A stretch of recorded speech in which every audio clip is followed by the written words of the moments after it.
দুর্যোধন কারা জানেন? দুর্জন বৃত্তি করে যারা ধন উপার্জন করে তাদের নাম দুর্যোধন। এই ঘরে ঘরে আছে সব। 26,000 চাকরিওয়ালা পথে বসে গেছে দুর্যোধনগুলোর জন্য।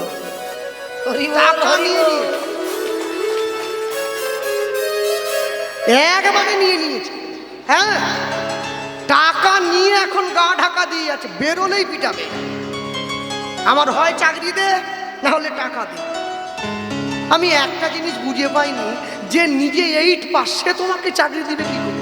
তুমি ওকে দিয়ে 20 লাখ টাকা দিয়ে এলে। ও তো নিজে 8 পর্যন্ত পড়েছে, ওকে গিয়ে মানুষকে পয়সা দিচ্ছে।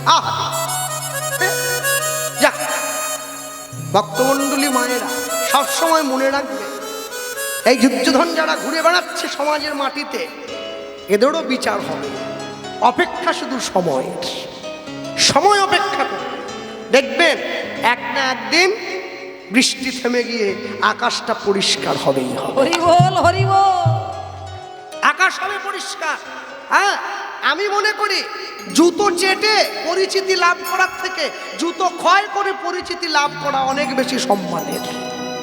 কষ্ট হোক, দুঃখ হোক, যেটুকু থাকবে নিজের থাকবে, অন্যের ধার করা নয়। নিজেকে রাখতে হয়, ধরে রাখতে শিখতে হয়, আর ধরে রাখতে না জানলে চলে যায়।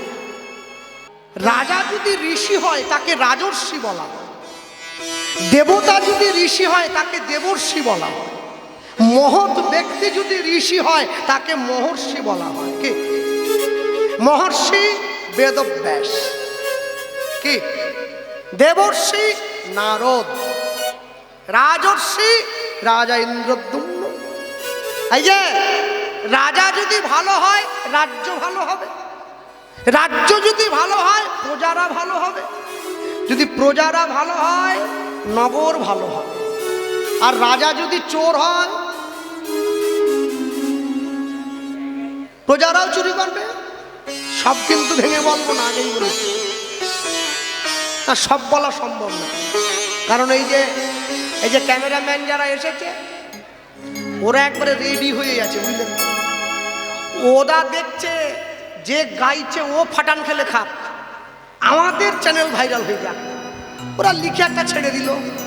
এবার যে গাইছে তার গাড়ি ধরে পাবলিক একবারে শান্টিং কোম্পানির মুগুর মার্কা মলম দিচ্ছে, সেটা আবার নিয়ে ছাড়। ওই জন্য বুঝে বলতে হবে, যাক ছেড়ে দেন সে কথা। এখন কথা হলো, রাজা নিত্য নিত্য ভগবানকে ডাকে। অনেকে আমার বলে, কৃষ্ণবাবু আমি যে ভগবানকে ডাকছি আমাকে এত দুঃখ দিচ্ছে কেন ভগবান? যারা তোমাকে ডাকে না তারা তো দিব্যি সুখে আছে, আমি কেন কষ্ট পাচ্ছি? কেন পাচ্ছ জানো? শোনো, পুরনো সোনাটা স্যাকরার দোকানে বিক্রি করতে গেলে ওটা আগুনে পুড়িয়ে খাদটা বাদ দিয়ে দেওয়া হয়, এবারে খাঁটি সোনাটা নেওয়া হয়। তুমি যে সারা জীবন ধরে তোমার দেহ মন প্রাণ সংসারে দিয়েছো, তোমার মনে যেন এতটুকু সংসার রূপী খাদটা না থাকে, তাই ওটা দুঃখের আগুনে পুড়িয়ে নেওয়া হচ্ছে। এবার তো তোমাকে সে নিজের চরণে। হরি বল, হরি বল। দুঃখ পেয়ে কোনোদিন ভেঙে পড়বেন না, মনকে শক্ত রাখবেন। সুখ পেলেও কোনোদিন আনন্দ করবেন না, নিরহংকারী থাকবেন। দেখবেন আপনাকে দুঃখে ফেলার পৃথিবীতে কারো কোনো ক্ষমতা নেই।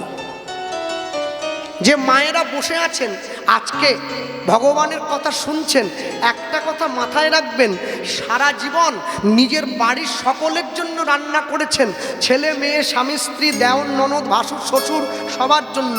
যেদিনকে আপনার হাতের রান্না গোবিন্দ সেবায় লাগবে সেদিন জানবেন আপনার রান্না করা সার্থক হয়েছে, তার আগে হয় নাই।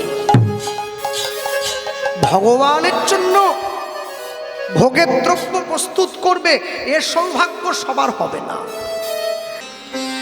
বর্তমান সমাজ ব্যবস্থায় দাঁড়িয়ে যারা আমরা স্থানে বসে দাঁড়িয়ে আছি, আজকে প্রত্যেকে ভক্ত শ্রোতা এবং সেই সঙ্গে যারা ক্যামেরা নিয়ে ছুটে এসেছে ইউটিউব করবার জন্য, ওরা গতকালকেও এসেছিল, আজকেও এসেছে। প্রত্যেকে একটা কথা কি জানেন, কীর্তনের মাধুর্য, যখন কীর্তন শুনবেন কীর্তনের মাধুর্য, কীর্তনের প্রেম, কীর্তনের ভালোবাসা কীর্তনের মতো করেই আস্বাদন করবেন। কীর্তন কিন্তু ফাংশন বা বাউলের মতো করে আস্বাদন করতে চাইলে হবে না, এতে রসভঙ্গ হয়ে যাবে। হ্যাঁ, কেন? যদি বলেন বাবা এ কথা বলছো কেন? আচ্ছা, অনুষ্ঠান বাড়ি যখন নিমন্ত্রণ বাড়িতে আপনারা মহোৎসব বাড়ি, নিমন্ত্রণ বাড়ি, বিয়ে বাড়িতে খেতে যান, যেখানে প্রসাদ পেতে যান, তো এখানে একটা শেষে জিনিস দেওয়া হয় দেখবেন, যাকে পায়েস বলে। ভালো কথা, কেউ পরমান্নও বলে। ওটা খেতে তো বড় সুস্বাদু হয়, কেউ স্বাদ।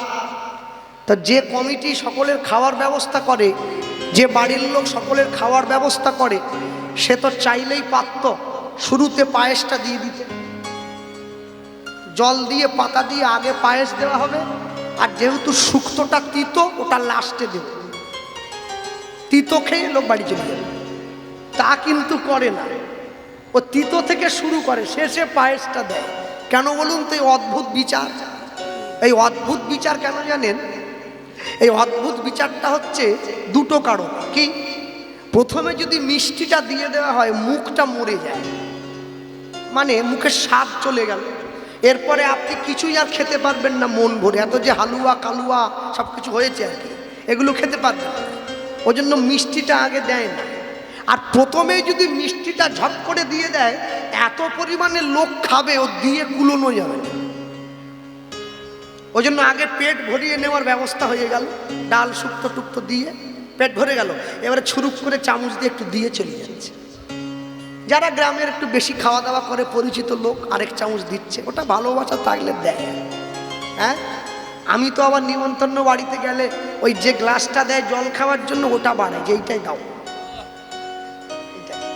হ্যাঁ, ওটা নিয়ে চুমুক দিতে দিতে যাব, লোকে দেখবে, সে মানে মজাটাই আলাদা। ঠিক তেমনি আপনি যখন ভগবানকে সঙ্গে নেবেন না, ভগবানের দর্শন সকলের শুরুতে নয়, অনুভব সবার শেষে আসে, ওই পায়েসের মতো। জীবনের যত কষ্ট, ওই শুক্তো হালুয়া কালুয়ার কথা বলছি আর কি, ছেলে মেয়ে সংসার নাতি নাতনি, এসব শুক্তো হালুয়া কালুয়ার মতো। এগুলো নিয়ে প্রথমে জ্বালা ভোগ করলেন, লাস্টে ঈশ্বরের অনুভব হলো, আপনি পায়েস মুখে নিয়ে একবারে তার চরণে চলে গেলেন। এজন্যই শেষ। হ্যাঁ, তবে তার জন্যে ধৈর্য রাখতে হবে। ধৈর্য যদি রাখতে পারেন, তবে জীবনে এক না একদিন আপনি ঈশ্বর প্রাপ্তি করবেনই করবেন। তা আমি বলতে গিয়ে যারা বসে দাঁড়িয়ে আছেন প্রত্যেকে আপনারা, আমি সকলের চরণে এটাই বলবো, আপনারা শুরু থেকে শেষ পর্যন্ত, 9টা পর্যন্ত আমাদের সময়, শেষ পর্যন্ত মনোযোগ সহকারে শুনবেন। তারপরে বিচারের দায়িত্ব আপনাদের। হ্যাঁ, এটা আমি কোনোদিনই রাখিনি, ভালো মন্দের বিচার, ওটা আপনাদের হাতে ছেড়ে দেওয়া হয়েছে। হ্যাঁ, সেইটা আপনাদের উপর আজও ছেড়ে দিলাম। ঠিক তেমনিভাবে সবসময়ের জন্য মনে রাখতে হয়, মানুষ জীবনে যা করছেন, যা করবেন, সেইটা মাথায় রেখে চলতে হয়। হরিসভায় বসে আমরা শুনছি কার কথা? আমরা শুনছি জগন্নাথের কথা। জগন্নাথের কথা শুনতে গিয়ে আমরা সবার আগে শুনব, যে জগন্নাথকে আপনারা দেখছেন পুরীধামের মাটিতে প্রতিস্থাপিত হয়ে এসেছেন। এই যে যিনি জল দিচ্ছেন এই সকলকে, উনি যখন মালা চন্দন করতে এলেন, উনি আমার কানে কানে ওইটা ফিস করে বলে দিয়ে চলে গেছেন, বাবু যদি হয় একটু দেখুন না। এখন কথা হলো, যে জগন্নাথকে আপনারা দেখছেন, এই জগন্নাথ পুরীর মন্দিরে দাপর যুগ থেকে বসার চেষ্টা করেছে, কিন্তু পারিপার্শ্বিক পরিস্থিতি জগন্নাথ দেবকে বসিয়ে উঠতে দেয়। সেইটা দাপর যুগের শেষ, কলিযুগের শুরু, জগন্নাথ দেব বসেছেন নিজের আসনে, আসনে উপস্থিত হয়েছেন জগন্নাথ। সেই তত্ত্বকে হৃদয়ে ধরে আমরা হরিসভায় বসে আস্বাদিত গীতব্য লীলা মাধুর্য জগন্নাথ ধামে, জগন্নাথ প্রাপ্তির পূর্বে যে জগন্নাথ দেবকে আপনারা দেখছেন, এই প্রাপ্তির পূর্বে সেই নীল মাধবের চরিত কথা। তাই বলতে গিয়ে আপনাদের একটা কথাই বলবো, একটু মন দিয়ে আস্বাদন করবেন সকলে। জগন্নাথ দেবের মন্দিরে যে জগন্নাথ দেবকে যিনি প্রতিষ্ঠা করেছেন সেই রাজার নামটা আপনারা সকলে জানেন, রাজা ইন্দ্রদ্যুম্ন। ইন্দ্রদ্যুম্ন কে জানেন? ইন্দ্রদ্যুম্নের পরিচয়টা দিয়ে নিই। ইন্দ্রদ্যুম্ন হচ্ছে রামচন্দ্রের দুটি পুত্র, লব আর কুশ। বড় ছেলে লব, ছোট ছেলে কুশ, দুটি পুত্র। এই যে রামচন্দ্রের যে ছোট পুত্র যার নাম কুশ, এই কুশের 19তম বংশধর যার নাম হচ্ছে রাজা দেবালিক। নামগুলো মনে রাখবে। হ্যাঁ, আমি ইউটিউবের মাধ্যমে দাঁড়িয়ে একটা কথা প্রচার করেছিলাম। আমাদের পূর্ব মেদিনীপুরের দীঘাতে একটা জগন্নাথ মন্দির হয়েছে, শুনেছেন সকলে? সকলকে যাওয়ার জন্য বলেছি, কিন্তু সেই সঙ্গে এটাও অনুরোধ করেছি দীঘার জগন্নাথ মন্দিরে সকলে যাবেন, প্রসাদ পাবেন, মন্দির দর্শন করবেন, জগন্নাথ দেবকে দর্শন করবেন, কিন্তু দয়া করে দীঘার জগন্নাথ মন্দিরকে কেউ জগন্নাথ ধাম বানিয়ে ফেলবেন না। এটা আমার অনুরোধ ছিল। কেন? ধাম দীঘা নয়, ধাম হচ্ছে পুরী। ধাম চারটে: কেদারনাথ, বদ্রীনাথ, কেদারনাথ, দ্বারকা, রামেশ্বরম, পুরী। এই চারটি ধাম, এই চারটি মাত্র ধাম আছে। তা সেই মধ্যে একটি ধাম পুরী। তো সেইটা খুঁজতে খুঁজতে এইটা উঠে এসেছে। এই যে কুশের কথা বলছি, রামচন্দ্রের ছেলে কুশ, এই কুশের 19তম বংশধর রাজা দেবালিক। এই দেবালিকের পুত্র হচ্ছে মহারাজ ইন্দ্রদ্যুম্ন। ইন্দ্রদ্যুম্নের নিবাস কোথায়? রাজপ্রাসাদ কোথায়? মালব্য দেশের অবন্তী নগরের রাজা মহারাজ ইন্দ্রদ্যুম্ন। হ্যাঁ, মালব্য দেশ কোথায়? ভারতবর্ষ এবং আফগানিস্তান, এই দুইয়ের মধ্যেকার অবস্থানে একটি দেশ ছিল যার নাম মালব্য দেশ। এখন আর নেই, ভৌগোলিক অবস্থান পরিবর্তন হয়েছে। হ্যাঁ, এই যে ইন্দ্রদ্যুম্ন, এই ইন্দ্রদ্যুম্ন রাজা যিনি তাপর যুগের শেষ, কলিযুগের প্রারম্ভ, এইরকম সন্ধিক্ষণে জন্ম নিয়েছিলেন। আচ্ছা, একটা কথা বলি, পূর্বপুরুষের অনেক অনেক কাজ পূর্বপুরুষগণ তার বংশের উত্তরাধিকারীকে দিয়ে করিয়ে নেন। তো ইন্দ্রদ্যুম্নর মনে কেউ কথা বলবেন না, ইন্দ্রদ্যুম্নর মনে সেই রকম একটা ইচ্ছা হয়েছিল, কি আমি বিষ্ণু মন্দির করব, বিষ্ণুকে প্রতিষ্ঠা করব। তখনও ভাবেন নাই যে জগন্নাথ বলে কেউ মন্দিরে এসে বসবে। অনেকবার মন্দির নির্মাণ করেছেন, কখনো সোনা দিয়ে, কখনো রূপা দিয়ে, কিন্তু কালের বিবর্তনে মন্দির সম্পূর্ণ করে ভগবানকে এনে বসাতে পারেন নাই। কেন পারেন নাই? ঈশ্বরের ইচ্ছা না হলে ঈশ্বরকে কেউ বসাতে পারে না। আমরা বলি আমাদের বাড়িতে মন্দির প্রতিষ্ঠা হবে, আপনারা সকলে যাবেন। আচ্ছা বলুন, ভগবানকে প্রতিষ্ঠা করতে পারবেন এরকম ক্ষমতা কার আছে? কারণ নেই। ভগবান তো প্রতিষ্ঠিত হয়েই আছে, তাকে আমি কি প্রতিষ্ঠা করব? তাহলে কি বলবো? প্রতিষ্ঠা নয়, আজ থেকে তার প্রতি আমার নিষ্ঠা, একেই বলে প্রতিষ্ঠা। আমি আজ থেকে তাকে নিষ্ঠা করে সেবা করব, এটাই প্রতিষ্ঠার অঙ্গ।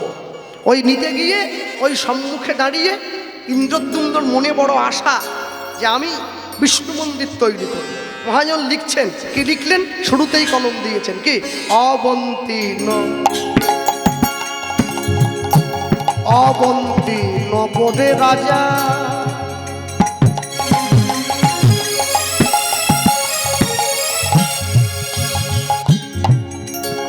ইন্দ্রদ্যুম্ন নাম নাম অবন্তী নগর রাজা। রুদ্ধনি হৃদয় গৌর হরিব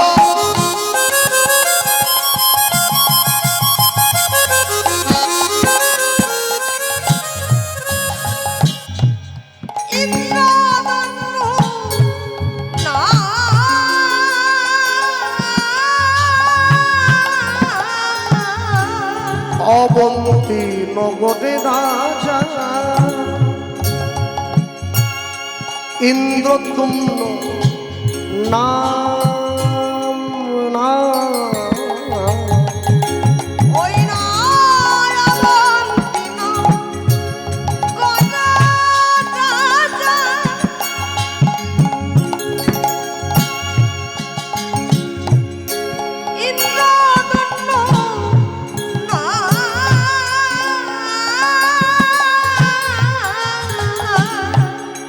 কৃষ্ণ ভক্ত রাজা সদা গায় হরিনাম। আরে কৃষ্ণ ভক্ত রাজা গায় সদা কৃষ্ণ ভক্ত রাজা সদা গায় হরিনাম। আরে কৃষ্ণ ভক্ত রাজা গায় সদা ওগো বিষ্ণু রসি পাদ পদ্ম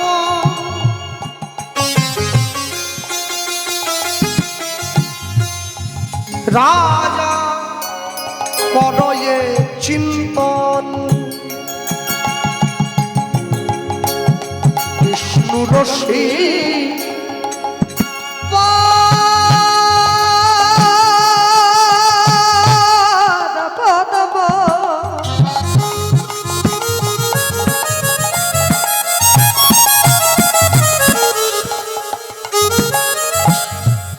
রাজা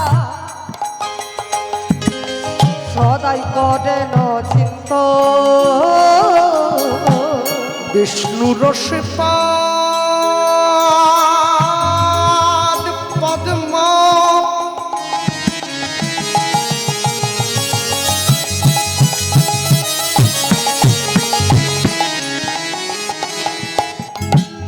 রাজা করেন চিন্তন।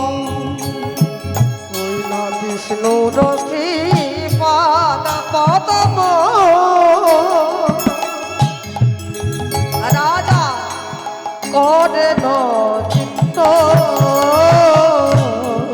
এবার হৃদয় মাঝারে রাখি করেন ভজন। হৃদয় মাঝারে রাখি করেন ভজন। ও হৃদয় মাঝারে রাখি করেন ভজন। ওই না হৃদয় মাঝারে রাখি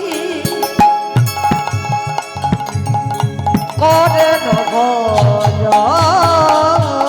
রাজার নয়ন ধারা বিরাম নাই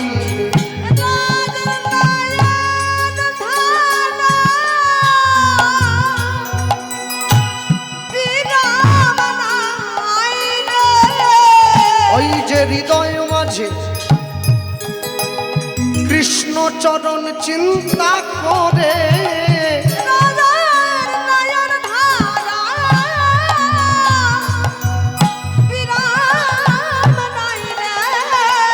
ওই না ধারায় ধরা ধরা ভেসে যায় গো।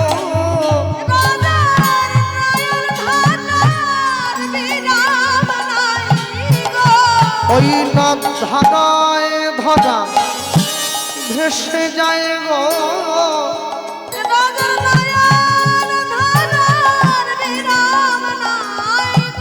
ওই না গোবিন্দ কৃপা কর বলে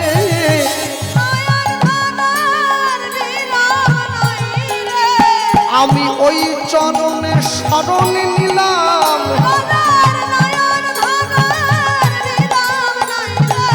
তুমি যা দিয়েছ তাই তো দিলাম। বলি এবার কৃপা কর মোরে বলি ধারায় ধারা ভাসিয়া বেড়ায় হরি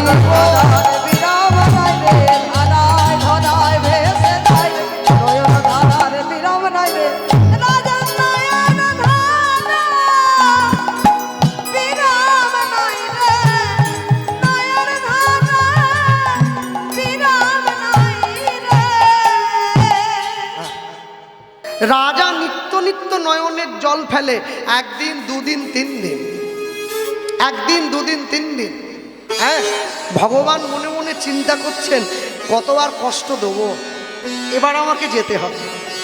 রাতের অন্ধকারে রাজা শয়ন করে আছেন নিজের রাজপ্রাসাদের মধ্যে স্বর্ণ পালঙ্কে, আর এমন সময় স্বপ্ন দিয়ে কে যেন ডেকে উঠছে, মহারাজ ইন্দ্রদ্যুম্ন আর কষ্ট পেও না।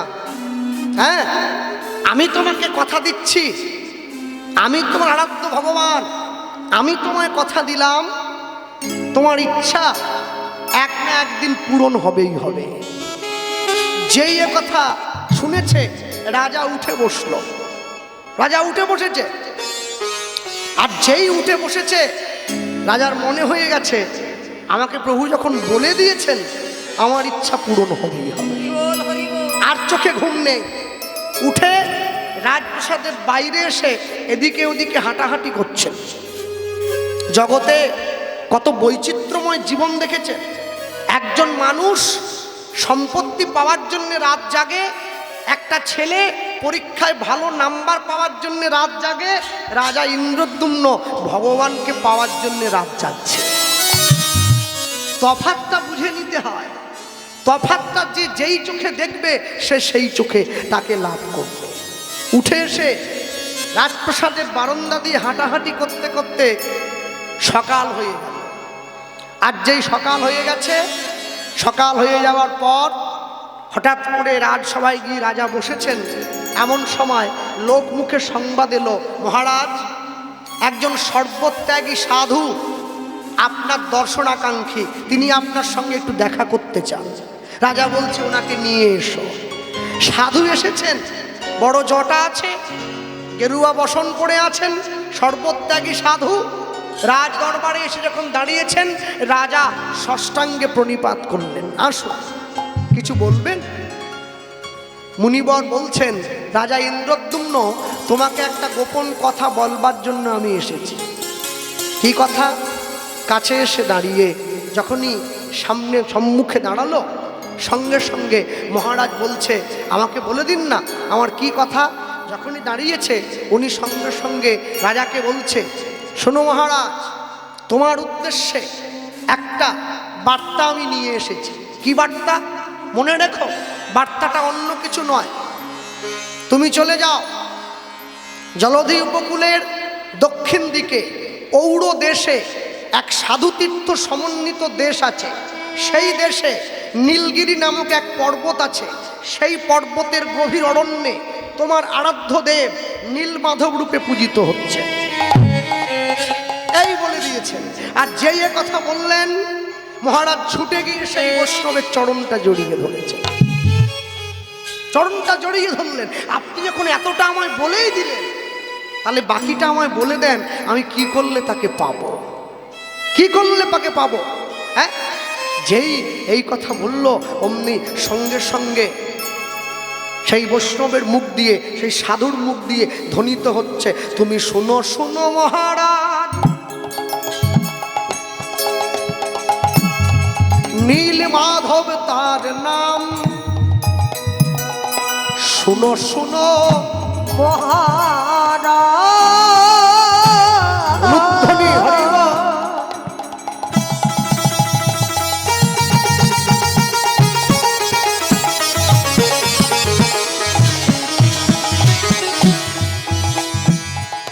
নীলমাধব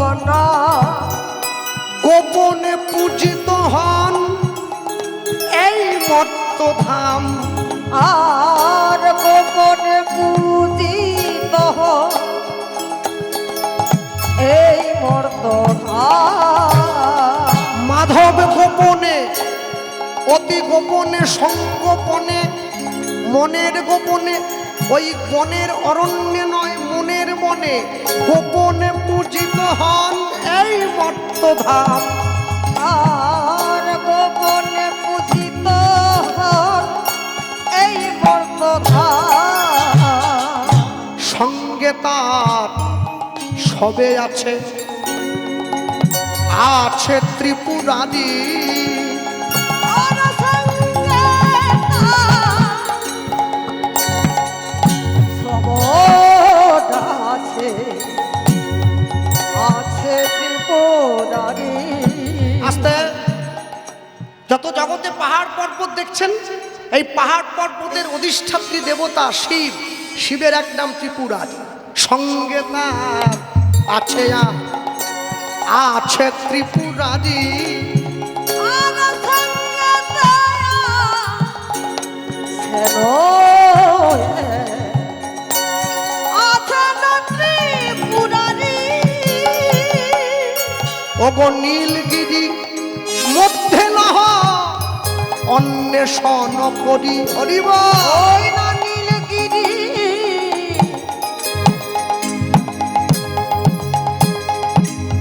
আছে সেথা। ওগো নীলগিরি মধ্যে লহ অন্বেষণ করি। ওই না নীলগিরি মধ্যে লহ আছে মুরারি। রাজা তার মহিমা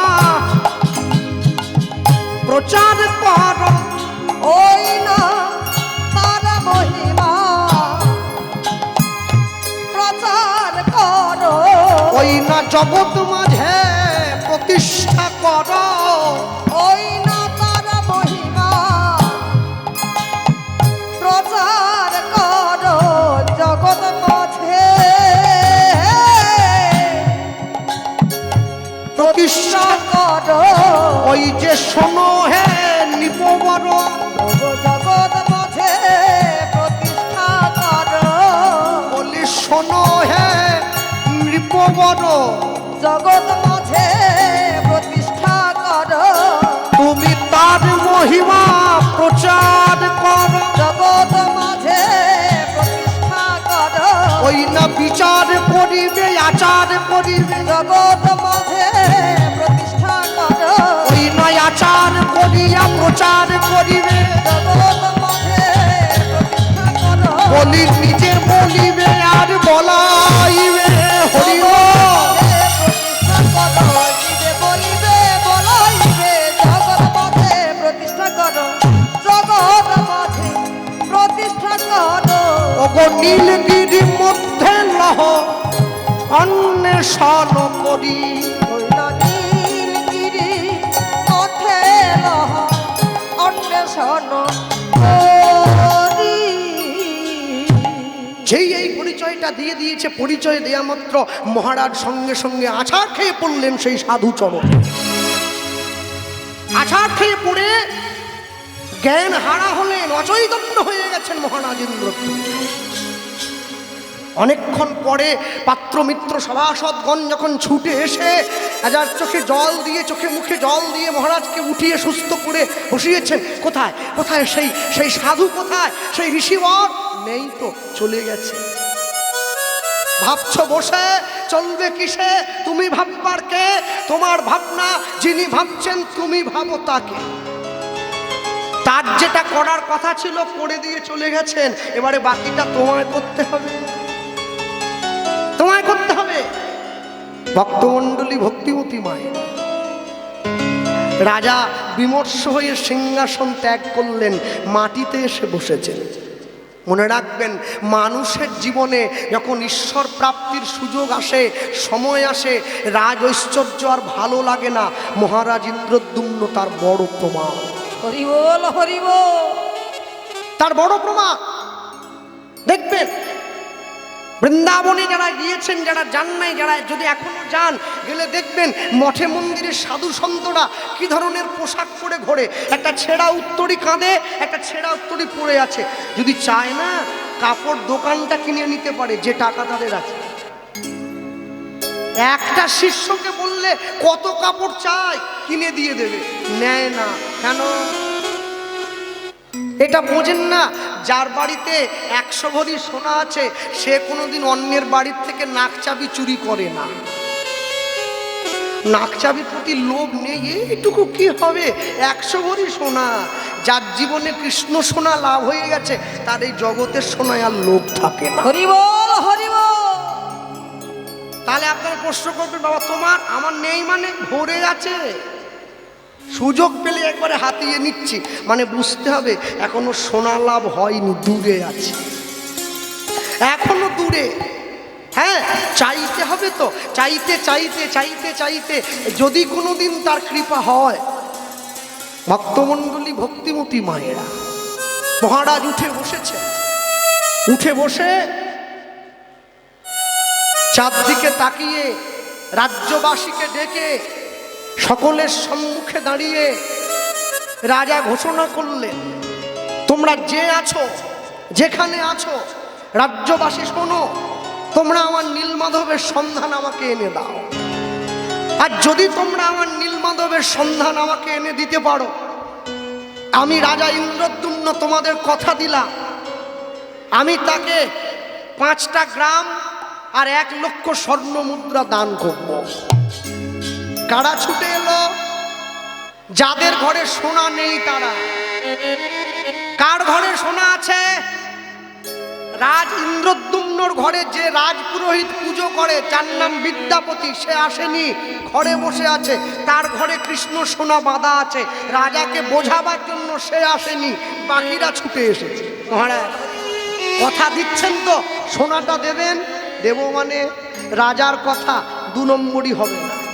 না না না, কাগজে লিখে দেন, কাগজে লিখে দেন। তখন তো দলিল টলিল ছিল না, হয়তো থাকলে করে টরে দিত। যাক, তবুও তালপাতার উপরে লিখে দিলেন, তোমরা যদি আমাকে নীলমাধবের সন্ধান এনে দিতে পারো, আমি তোমাদেরকে কথা দিচ্ছি, তোমাদেরকে অর্ধেক রাজত্ব নয়, 5টা গ্রাম আর 1 লক্ষ স্বর্ণ মুদ্রা দান করব। সবাই মিলে বেরিয়ে পড়েছে নীলমাধবের সন্ধানে। আস্তে একটা কথা মনে রাখবেন, ভগবানকে কে খুঁজে পাবে জানেন? ভগবানকে সেই খুঁজে পাবে, ভগবান যাকে ধরা দেবে সেই ভগবানকে খুঁজে পাবে। তাই যদি হতো তাহলে তো দুর্যোধন কৃষ্ণকে চিনতে পেরে যেত। কৃষ্ণ কি বলেছিল ওর যুধিষ্ঠিরের কাছে গিয়ে? আচ্ছা যুধিষ্ঠির, যুদ্ধটা না করলে কি হতো না?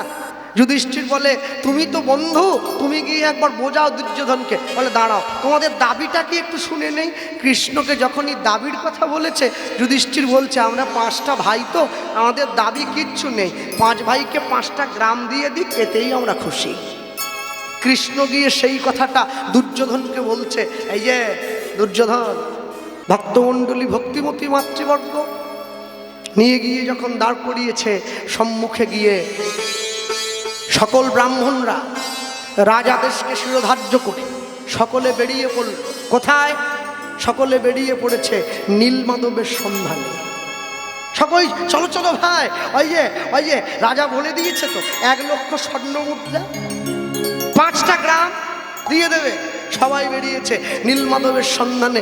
আজ শ্রীহরি শ্রীহরি বলি শুভযাত্রা হইল।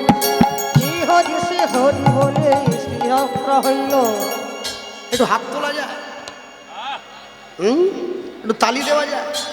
আপনারাও চলুন না, খুঁজে পাই না। হ্যাঁ, ওরা দাঁড়িয়ে পড়েছে, ওরা জানে হ্যাঁ নাহলে পয়সা দিব নি। বাইকে উঠে গেছে, দেখেছেন কিরকম ইচ্ছা আছে। শ্রীহরি শ্রীহরি বলি শুভযাত্রা হইল। শ্রীহরি শ্রীহরি শুভযাত্রা হইল। শ্রীহরি শ্রীহরি বলি শুভযাত্রা হইল। শ্রীহরি শ্রীহরি বলি শুভযাত্রা হইল। ওগো নীলমাধব পাওয়ার আসে ছুটিতে লাগিল। নীলমাধব পাওয়ার আসে ছুটিতে লাগিল। সবাই নীলমাধব পাওয়ার আসে ছুটিতে লাগিল। সবাই নীলমাধব পাওয়ার আসে ছুটিতে লাগিল। মাসাবধি দেশান্তরে করয়ে ভ্রমণ। হরিবল। করয়ে ভ্রমণ। মাসাবধি দেশান্তরে করয়ে ভ্রমণ। দেশান্তরে করয়ে ভ্রমণ। এবার নীলমাধব না পাইয়া করে না গমন। নীলমাধব না পাইয়া করে না গমন। ওগো নীলমাধব না পাইয়া করে না গমন। নীলমাধব না পাইয়া করে না গমন। না না না, সন্ধান মেলে না, সন্ধান মেলে না। সন্ধান মেলে না। সন্ধান মেলে না।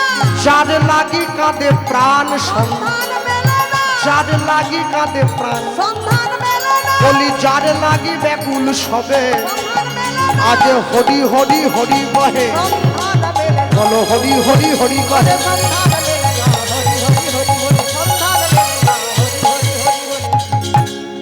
সন্ধান মেলে না ও গো নীল মাধব না পাইয়া করে না গো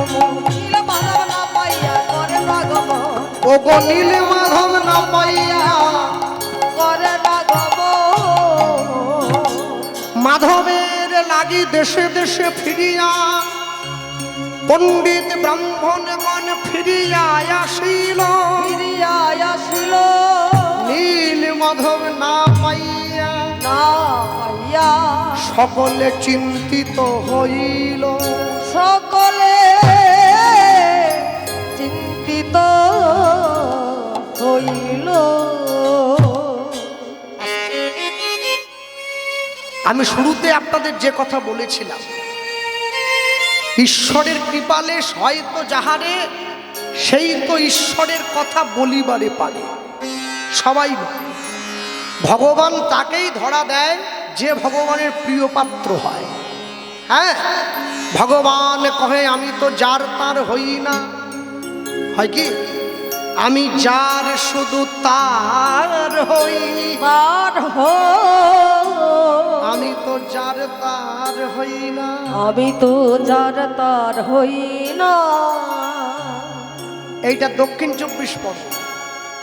মনে রাখবেন, আপনাদের এই জেলাও আমার চৈতন্য মহাপ্রভু চরণ চিহ্নিত ধাম। আমি ধাম বলবো না, চরণ চিহ্নিত জায়গা নেই। বারুইপুর মহাপ্রভুতলা অনন্ত আচার্য ব্রাহ্মণের ঘর মনে পড়ে? মহাপ্রভু দুরাত্রি ছিলেন, কোন ঘাটে স্নান করলেন? সদাব্রত ঘাট। এখন কীর্তন হয়। যেদিনকে মহাপ্রভু স্নান করেছিলেন ওটা ভৈমী একাদশী ছিল, ভীম একাদশী। ওই দিনটাতে কীর্তন হয় আজও পর্যন্ত। আমি পরপর 3 বছর গিয়েছি, প্রচুর লোক, 25 থেকে 30 হাজার লোক হয়। হ্যাঁ, আপনাদের সামনে একটা জায়গা আছে যার নাম জয়নগর,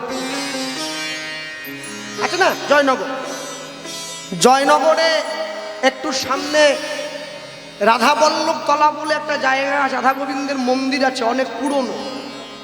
এখনো পর্যন্ত প্রতি বছর রাস পূর্ণিমার দিন মধ্যরাত্রিতে ওই রাধা গোবিন্দের মন্দিরের পাশে একটা শুকনো কদম গাছ আছে। ওই শুকনো কদম গাছের যে কোনো একটা ডালে 2টো কদম ফুল ফোটে। হ্যাঁ, 2টো ফুল পেড়ে রাধা গোবিন্দের চরণে দেয়া হয়, তারপরে অনুষ্ঠান শুরু হয়। কে বললো তার কৃপা নেই? এখনো আছে, তবে কৃপাটা খুঁজে নিতে হয়। আপনাদের এখানে আসতে গিয়ে একটা জায়গা আমি পেরিয়ে এসেছি, জায়গাটার নাম হচ্ছে ময়দা, আছে না? ময়দায় কালীবাড়ি আছে না? আমি বইতে পড়েছি, আমার কাছে ভারতবর্ষের হিস্টোরিক্যাল একটা বই আছে, ইতিহাসের প্রেক্ষাপট। সেই বইতে দেখা যাচ্ছে ময়দা কালীবাড়িতে স্বয়ং বামাখ্যাপা এসেছিলেন। কে বলেছে? সাধু মহাত্মাদের চরণধুলি পড়েন, এমনি এমনি নয়। এর জন্য আজকে আপনারা যে এত বৃষ্টির মধ্যে বসে কীর্তন শুনছেন, এটা কিন্তু তার ইচ্ছায়, সে কৃপা করে গেছে আপনার, সেই কৃপা বসে সকলে আমরা চলছি। হরি বল, হরি বল। হ্যাঁ,